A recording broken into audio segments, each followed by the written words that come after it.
Ladies and gentlemen, we have a young man named Calvin Lake from Lake Brothers Records, Beverly Hills, California.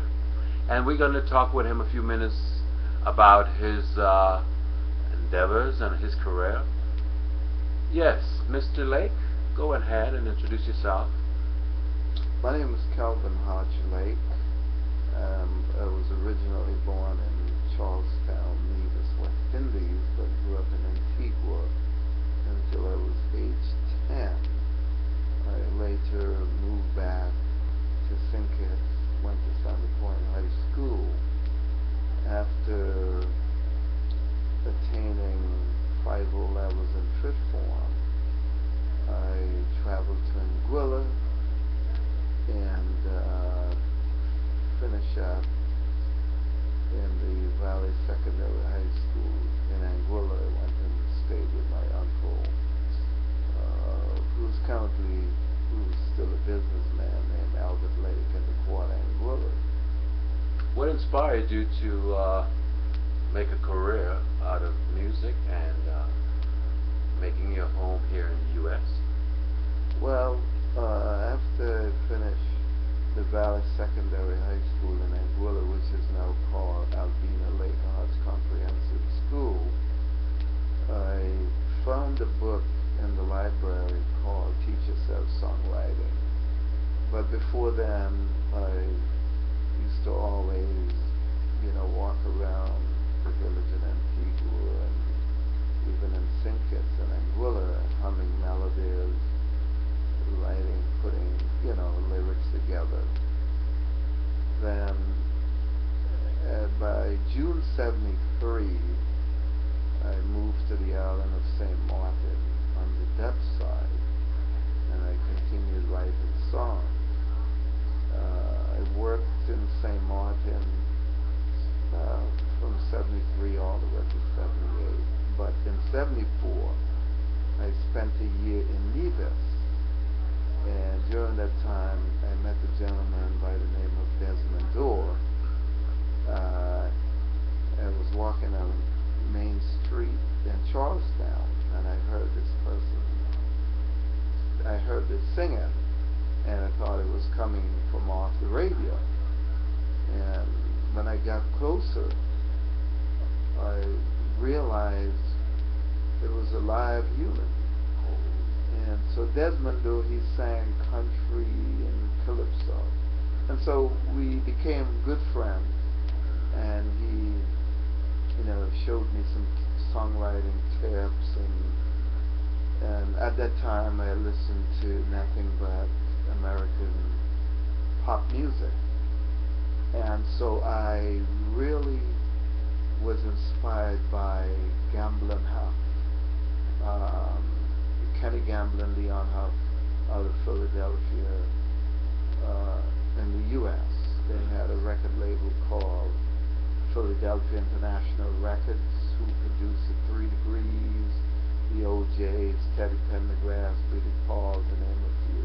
So during that time in 1974, I was in Nevis. I ended up with the nickname Bloodstone. I was imitating Bloodstone, who had a song called Outside Woman. After about a year in Nevis, I went back to St. Martin, and then I got paperwork together and traveled to Bermuda. I tried to get a visa in Bermuda, but I had to go to Barbados and get that visa. So I traveled back to St. Martin, and after I traveled back to St. Martin, I then got more prepared, and then I took a flight to the island of Barbados. And when I got to the embassy, the personnel said I would be back in 5 minutes. When they came back, they stamped me a 3-month visa to New York in my passport. Is that the first place you went when you came to the U.S.? Absolutely. New York? Yes, New York City, and then but I traveled back to Bermuda, and then I went through New York, through Bermuda, and I spent a week there, and then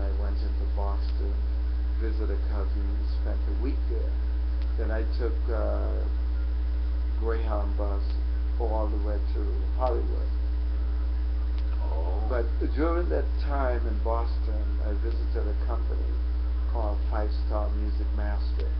I used to send my lyrics there and they would put it into music. Anyway, when I arrived in Hollywood, I met a entertainment lawyer named Walter E. Hurst, who gave me a couple of books, how to be a music publisher, how to start your independent record label. I met another gentleman, his name was Forrest Rumatis. He worked with RCA Records, and we became good friends, and he gave me quite a bit of publishing contract, and we did, some business together. And so as time went by, when I got into Los Angeles, I went to a trade school in Utah called the Job Corps, completed my high school diploma, GED, clerical trade, and then I got a trophy for Mr. Ford runner-up, Clearfield, Utah. When I completed, I got $2,400, came back to Los Angeles, got my first job at age 22 as an office manager, but I kept writing.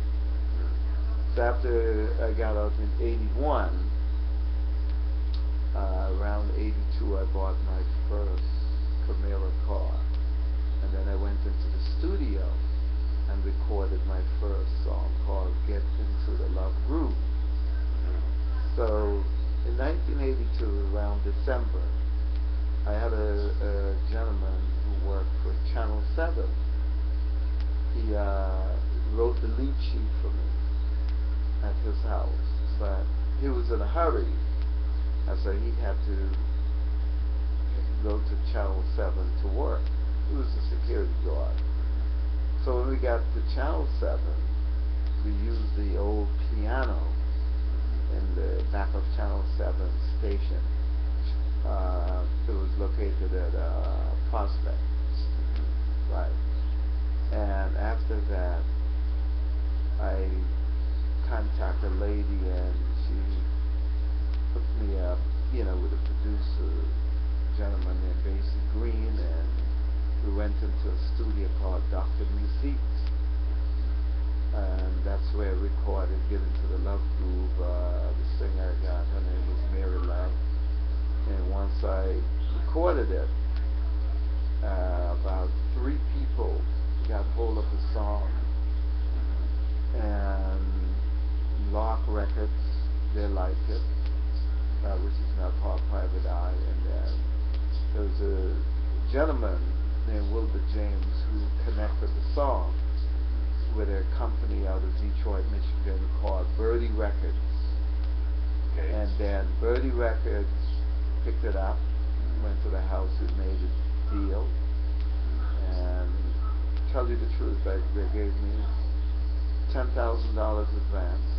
Oh. And then in February '83, that's when we signed a contract. Okay. So about a few weeks later, a friend of mine named Bill Wayne, he worked for Century Fox, produced movies. He said to me, one day I called him up, and he said, "Congratulations." I said, "For what?" He said, "You made Billboard top single pick." Oh. So I called Billboard's office and got a copy of the article, which is on page 64, June 4th, 1983, with one of the Pointer sisters, who had a song I called Ready for Some Action. Actually, I met her before she died. Her name is June Pointer. And then I verified the information, Get Into the Love Groove, Billboard top single pick. And that's where I actually got started. After Get Into the Love Groove, I did a song called You Gotta Work Your Way Up. And then I went independent and set up, I released my first independent record called Marcos Took the Money and Run on SOLG Records in 1986. And 1988, I launched Lake Brothers Records on a single called "They Can't Stop Us Now," and then from there, I continued before all of the technological advance came into play. But during the 1980s, I discovered that in the music business, people had no integrity when it comes to money. So I started reading a lot of money books, books on the stock market, and then years later, I took up a course in the Professional Financial Planning Specialist Program, got a GPA of 4, continued to read books, and then by 1986, became a permanent resident, and then obtained my citizenship in 2008, and I began to travel to Africa, back to the Caribbean, Yes. So at the moment you're an American citizen then? Absolutely. Oh, that's Right. good. That's good. Okay. And still writing a lot of songs. Still writing. That's great. That's great. Well, it's been nice talking to you, Mr. Lake. We're gonna have part 2, but for now this is part 1, and we're gonna see how well this goes. And we really appreciate the experience that you gave us just by telling us your experience, and it was very inspiring. And we hope to hear more from you soon. And we wish you good luck on all of your endeavors and everything you set out to do. Well, I want to let you know that now is the luck. You have to earn it. Great. Sounds good. Thank you so much, and we hope this has been a very inspiring message to those out there who are into the same type of interests, same type of things that Mr. Lake is into. And thank you very much. Thank you.